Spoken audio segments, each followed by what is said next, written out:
I didn't choose Heeramandi. I think Heeramandi chose me. No khwab should be anybody's dushman.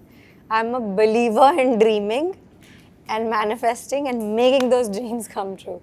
अपने career में ये ज़रूर देखा है कि आप जितना भी आप कोशिश करो एक रोल के लिए वो आपको नहीं मिलता, पर जो आपकी किस्मत में है वो आपको मिलती है. Hi, this is Fardeen Khan. Hey, this is Aditi. Hydari. अस्सलाम वालेकुम, मेरा नाम है ताहा Shah बदूश. And you're watching me on PeepingMoon. Watch Heeramandi, The Diamond Bazaar, only on Netflix. Hi guys, welcome to Peeping Moon. Today we have with us the cast of Heeramandi, Taha, Aditi and Fardeen. Hi guys, how are you all? Hello. Heeramandi is grand, it's beautiful. So Heeramandi has grandeur, beauty. As artists, when y'all were entering the world, did it cost a lot of your creative energy? Oh my God, we were dying to be there. I think- mean, yeah. That's part of the job. Yeah. It's meant to cost you your creative energy. That's what you And bring. It's such an honor to be to be working with Sanjay sir, to be a part of that whole creative process. It's a huge honor and it's a blessing because you don't get to choose. You are chosen. True. So it's like you're waiting for that universe's hand on your head. And I hardly feel it's exhausting. I mean, I think it's creatively made us better. It's very made us- fulfilling. It's grown. Yeah. We've grown being part of this. So I believe that only when you push the limits is when you actually get to know what your potential is. And this is what Sanjay sir does to you. Of course, Aditi has more experience than us. We're following her footsteps, but it's of course creatively, it's not exhausting at all. I think it's a blessing. It is something that we all look forward to. But to answer more specifically, I mean, that is part of the creative process where, obviously you're putting yourself in another character's shoes and it's not that you've had the same life experience. So you really have to dig deep. You have to draw from experiences in your life, people you've met, things you've read, your director's vision, all of it, and your own experiences of life and that is sometimes a very difficult process because it takes you to places that you're not familiar with. You feel very vulnerable, you feel afraid, and that's where you find the treasure, and that's what you see on screen. And of course, when you're working with a director whose experience and mastery of his craft, like Mr. Bhansali is, and the characters that he writes, he's so quick to pick up things within you, and it's such a pleasure. He makes your life that much more easier. And just like to add that yes, we all come with our own stuff in terms of we want to do well for ourselves and we want to excel. But when you're working with again a master like Mr. Bhansali, who you literally do not want to disappoint him. His bar is that high, and you just are trying to play catch up half the time. Yeah. And you have to just surrender. So it is exhausting. It is painful at times, but at the end, when it all comes together and you see it, it's on screen for life, and I think it's something that it's our legacy, and we'll be showing our children and whoever and audiences, and it's all worth it in the end. It is certainly. And he also really spoils you because you get used to this Right. incredible experience, and every day every day there's some magic that's happening around you, and you're so in awe of what is happening and what is being created. But even It's you very see exciting. him work, Yeah. you'd see him getting frustrated, being tortured when something is not happening or something not right, or he's not able to, realize his vision exactly, which he does always, but he's such a perfectionist. So that is the process, and you have to embrace it. Is my point, and enjoy it. enjoy it. Yeah, 100%. It's fun. Okay. Fardeen, a lot of people say you're making your comeback, but I believe it's not a comeback because you've lived a complete life through your past movies. People have grown watching it. People have cherished your work through these years. So what is that redeeming factor in Heeramandi that brought you, that drew you close to the project? It's been a 12-year gap. I have literally come with a mindset of an absolute newcomer. A lot has changed in the last 12 years.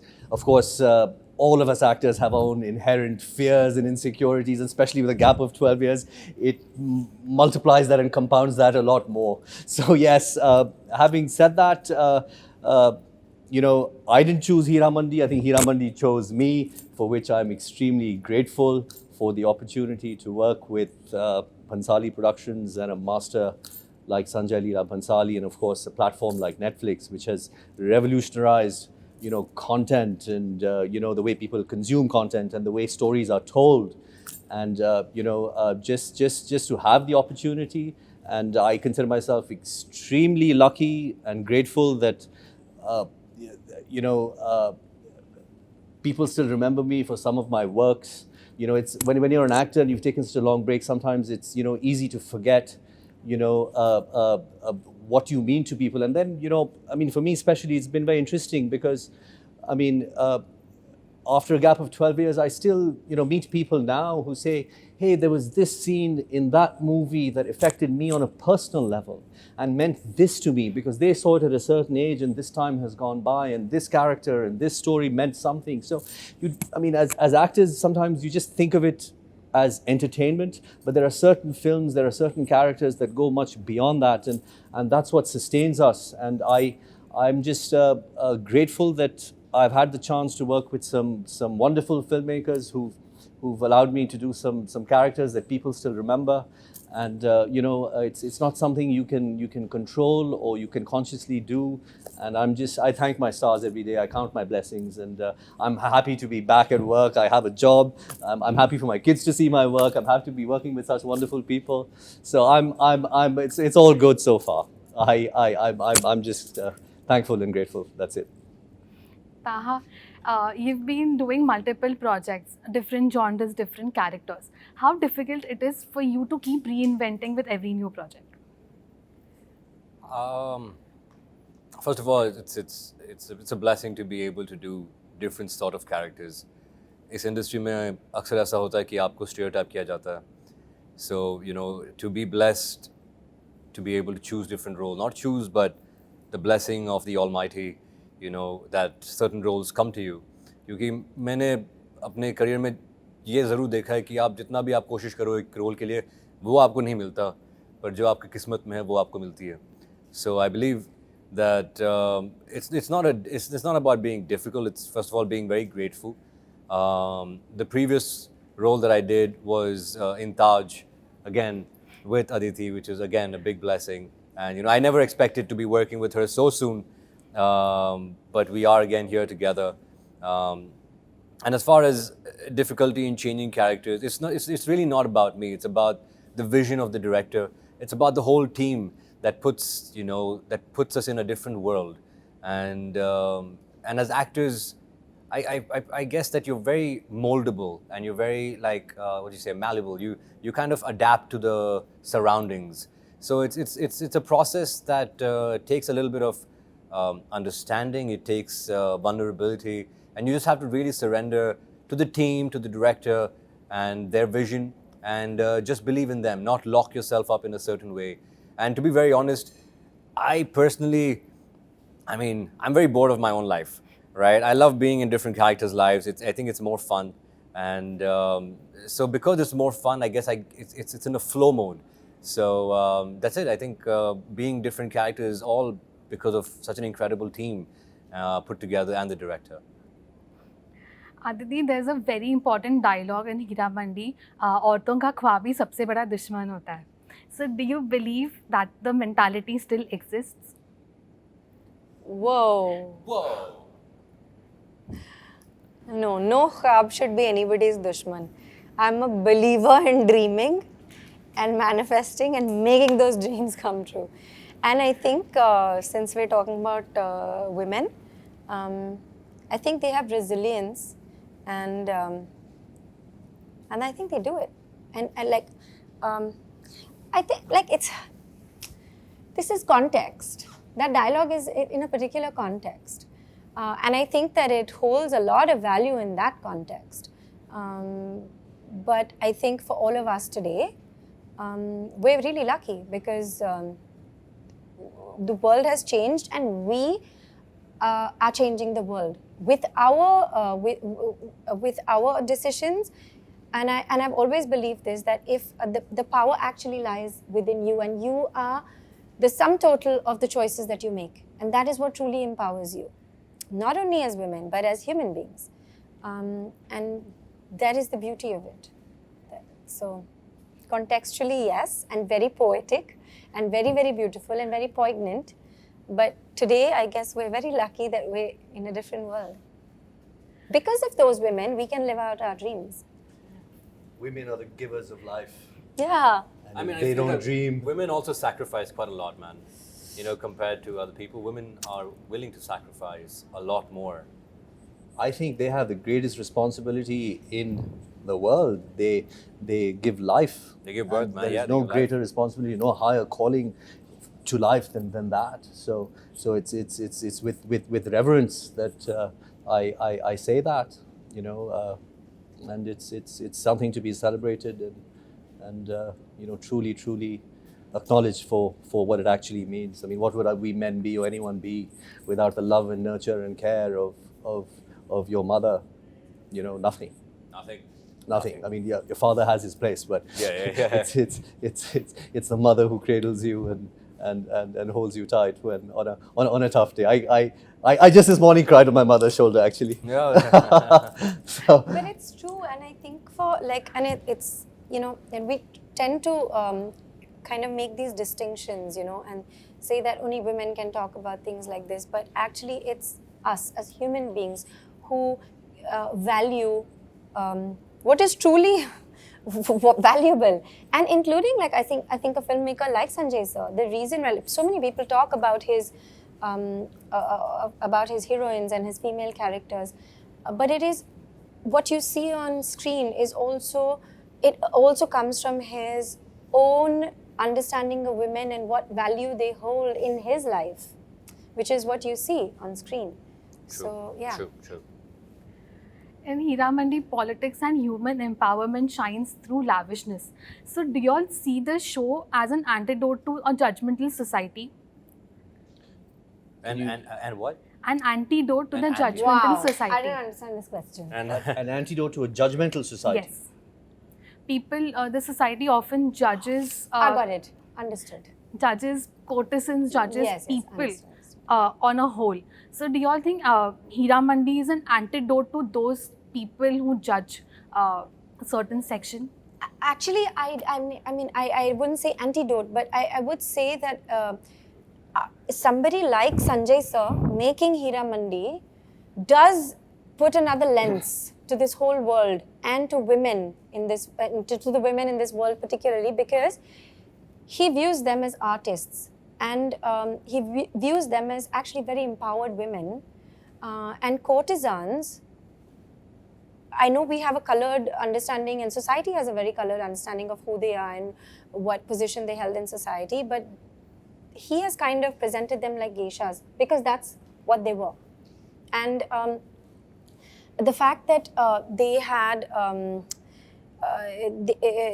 they had knowledge of poetry, dance, music, they were literate, they took part in policy making, in politics, so I think, you know, a lot of the world and our society in particular doesn't know that. And it's again his lens and his understanding of this whole world that is actually very enriching for all of us. True. I don't know if judgments can change really, but I do believe that when you put something across which touches people's hearts in an emotional manner, I believe that it can open up different perspectives of viewing the world. And if you can even change one person through that, and I think that's job well done. But I don't think, like she said, I don't think it's an antidote, but it's definitely a new lens in which people can have a different perspective. You know, they can understand women better.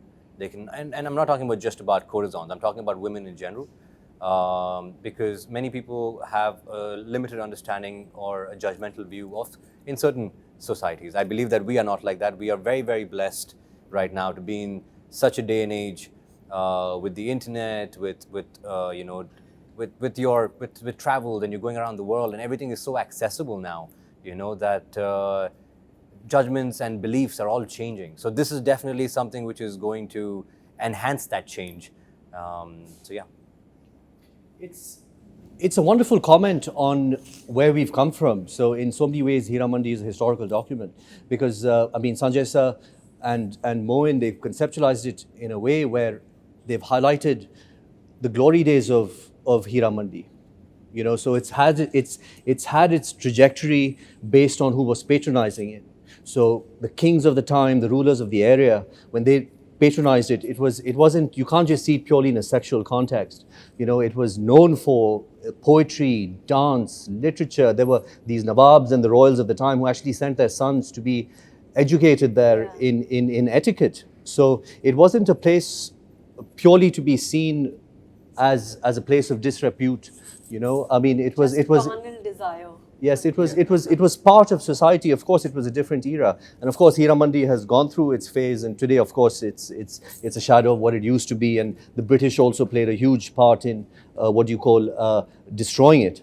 You know, and it's losing its glory. But you know, it was a center of culture and arts, and which was dependent on who the patron was at the time.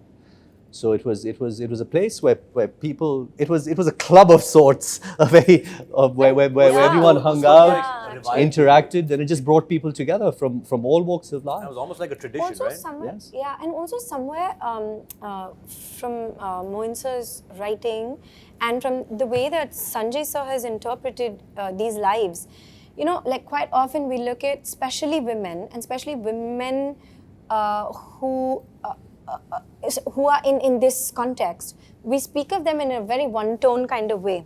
You know, it's kind of, there's just one thing that is spoken about, but to show them as complete wholesome human beings, flesh and blood human beings.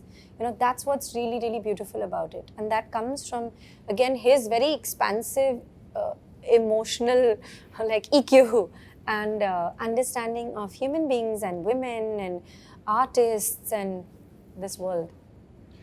You know, it really brings about, you know, I mean, as our show notes have said, that, you know, it's a story of revenge, love, you know, politics, corruption. And when you're at that level of excesses, you know, where status, power, wealth is the currency of the time, I mean, you know, women played their role, and they had to do what they had to do to survive. But having said that, he's based this show around 5 women, and they are the center of this show. And in spite of all the challenges, you know, he's really brought out their humanity and the challenges they faced, and how, you know, through the different stories of the different courtesans of the time, you know, it shows the choices that they are forced to make, you know, and find the humanity, as Aditi said. So that is I think a great message for all time, you know, and the world is ever changing, and I think it's good for us to always keep in mind. Okay. Are you all expecting a Gangubai Kathiawadi into Heeramandi crossover anytime soon? We are I'm really no one to think about it. It's always Sanjay sir's vision, Sanjay sir's calls. I mean, just to be part of Heeramandi itself is quite a blessing, and hopefully we can all be part of Heeramandi too, if ever there was something like that, right? But that's about it. When you say crossover, what That's a did you mean? crossover, like people from Gangubai Kathiawadi meet people from Heeramandi. I mean, their contexts are completely, their Also, the timelines are very different. different. The timelines are very different. in future, in parallel universe. You get a chance to work with Mr. Bhansali, you don't say no. Yeah. Crossover, no new, crossover. whatever. Say yes, I'm on board. I surrender to you. Okay. Thank you so much, guys. Lovely talking to you all. Thank you. Thank you you. very much. Thank you. Thank you so much. Thank you.